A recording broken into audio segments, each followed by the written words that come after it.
Hi, everyone. This is Blessing from the Christian Millionaire Book Club. I'm here to talk to you on the topic of how do you find the right business idea. This is something that I often have to coach people on when they want to start a business and they just don't know how to get started. So I hope that these quick tips will help you.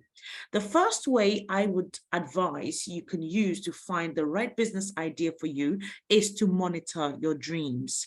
The picture you can see is that of Larry Page.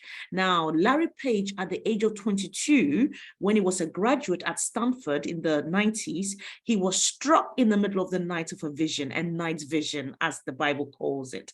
He somehow managed to download the entire web and just keep the links. So he saw that at the age of 22 in his dreams. And what did he do? What did he do? He immediately grabbed a pen when he woke up and he wrote down what became the basis for an algorithm.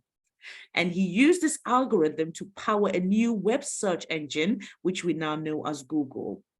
So Larry says that when a really great dream shows up, grab it. Okay, he grabbed it, and today, by the grace of God, he acted on his dream, and we have Google. Now, this is how I also found my business or started my business. In 2014, I had a dream also. And in my dream did not show the exact business I was in. All I saw was a figure in my bank account. I had 6.5 million. And I woke up from the dream and I prayed and I said, Lord, how is this possible? Just like Larry, I also wrote down my dream. So that figure of 6.5 million stayed with me. I started reading books on how people become millionaires. 2 years later, by the grace of God, we started a Christian Millionaire Book Club. And 6 years later, I'm now in a position where I can leave my full-time job and concentrate on this business full-time. So your dream and your purpose is really important. What are you called to do? If you don't know, I would say monitor the things you're good at, but also especially monitor your dreams. What are your dreams telling you? What is God telling you through your dreams? Okay, so that's the first tip I will give you. The second is to look at your skills and knowledge, Now, the person you can see here, his name is Jan Kuhn. He's a Ukrainian immigrant. So he migrated from Ukraine to America. And in 2009, he invented WhatsApp. Who does not love WhatsApp? I remember when I came from Ghana, my native country, to the United Kingdom in 1994. At that time, all you had to do if you wanted to communicate with people back home was to get a calling card and call your family and friends back home. Now, none of us need to do that. We make free calls. All you need is the internet, and you can call people through WhatsApp. This guy, Jan Kuhn, he was born into poverty, okay?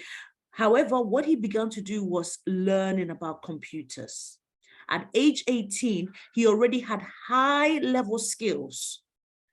He taught himself, okay? And in 1997, he began working for Yahoo, because by then he was in America. He began working for Yahoo as an infrastructure engineer. He then launched WhatsApp to great acclaim, which we all know. After buying his first smartphone, and he had the idea for the product, which of course the product, WhatsApp, allows people to send messages between mobile phones via the web, regardless of what country they're in. We all know that recently Facebook bought WhatsApp for, guess how much? 19 billion US dollars.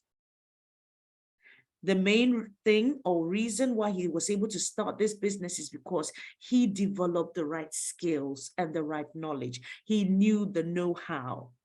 And he created WhatsApp just from buying his first smartphone. How many of us have smartphones and are using it just to take Instagram selfies, just to do TikTok selfies, all sorts of things we're doing with our phones that's not generating us money? Think about it. He got his first smartphone and made as a result of creating WhatsApp, made 19 billion.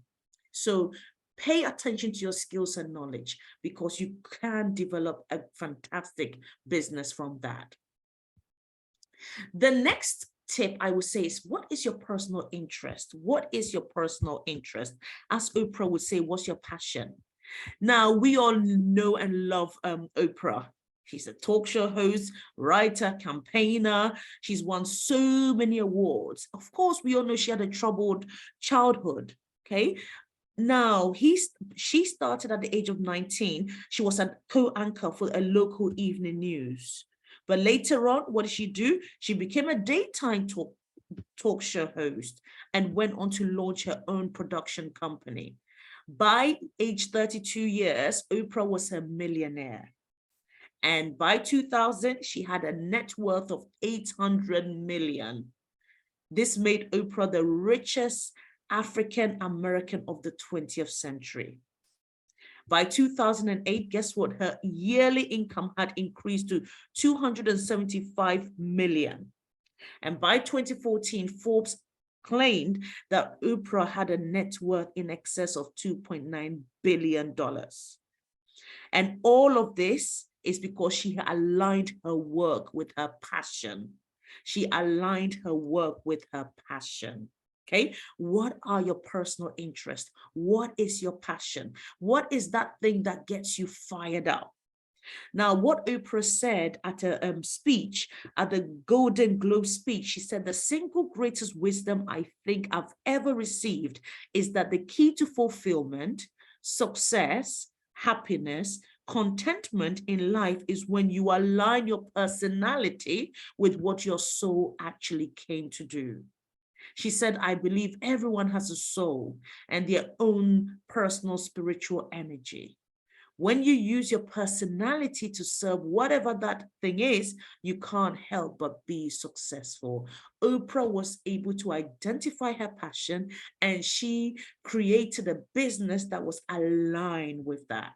And as a result, she became a billionaire. Please pay attention to your passion. What is your passion in? What are your personal interests? Don't take that for granted. Okay, let's move on. So another way in which you can create your business or get the inspiration to start a business is to look at the market trend. What is the market telling you? Keep your eyes open. The person you can see in the picture is none other than Ralph Lauren. Okay, he graduated only from high school in the Bronx in New York. He later dropped out of college to join the US Army. Now, he was working as a sales assistant at a US menswear store, Brooks Brothers, which I'm sure many of us have heard of. And whilst he was working there, he began to wonder if men were ready for something more colorful, okay, especially when it came to ties. So guess what? By 1967, he decided to try his hand at running his own business and he started selling ties. Now, in his first year of trading, he sold $500,000 worth of merchandise and he started Polo the very next year. His company, the Ralph Lauren Corporation, is now a global multi-billion-dollar enterprise, and Ralph Lauren is a household name, okay? He counts many A-list models and actors as his close friends. And by 2018, Forbes estimates that his worth was $7.2 billion. This made Ralph the 91st richest person in America. Why do I say all of this? He was able to identify a trend in the market. He realized that the kind of clothes that were being made for men were very dull. So he thought, you know what? Is this now a good opportunity to begin a company that can sell more colorful clothing to men? He looked at the market and he identified a gap. So in your respective country, wherever you are, whatever industry you're in, just look around and identify, are there gaps in the market that you could fill? That's what Ralph Lauren did, and today he's a billionaire. Let's move on, almost done. Solutions to life's problems, solutions to life's problems. There are so many problems around us, I'm sure you will agree, regardless of where you live. Now, in 1953, there was a Reverend Chad Vara. He's a Church of England vicar, okay, in the Diocese of London. He started the charity that we now know as the Samaritans. And this charity helps people who, it gives people a free number to call if they feel like they want to commit suicide. Now, how did he get the inspiration? His inspiration came from an experience he had some years earlier as a young curate in the Diocese of Lincoln. What happened was that he was taking the funeral for a 14-year-old girl, and this girl had committed suicide because she believed she had contracted a sexually transmitted disease. In reality, she was just menstruating. She had started her period, but nobody told her about her period. She did not know that it was a natural part of growing up. So she committed suicide because she thought somehow she caught an STD. This disturbed the reverend. So what did he do? He placed an advertisement in a newspaper encouraging people to volunteer at his church, and he would listen to people who wanted to who were contemplating suicide. And he started this charity, which is now global, and it's helped save thousands and thousands of lives. So that could be your inspiration. Are there life's problems that you see around you? If so, how can you create a business around that can serve humanity? So I hope you found these useful. Do put it in the put a comment in the chat and let me know which of these were your favorite ideas. Please follow us. Follow the Christian Millionaire Book Club on Instagram, on Facebook, on LinkedIn, all at Christian Millionaire Book Club. I look forward to seeing you and encouraging you and inspiring you once again. And if there are other videos you want me to create, please just put the comments in the chat so that I will go ahead and create them. Take care for now. God bless. Bye-bye.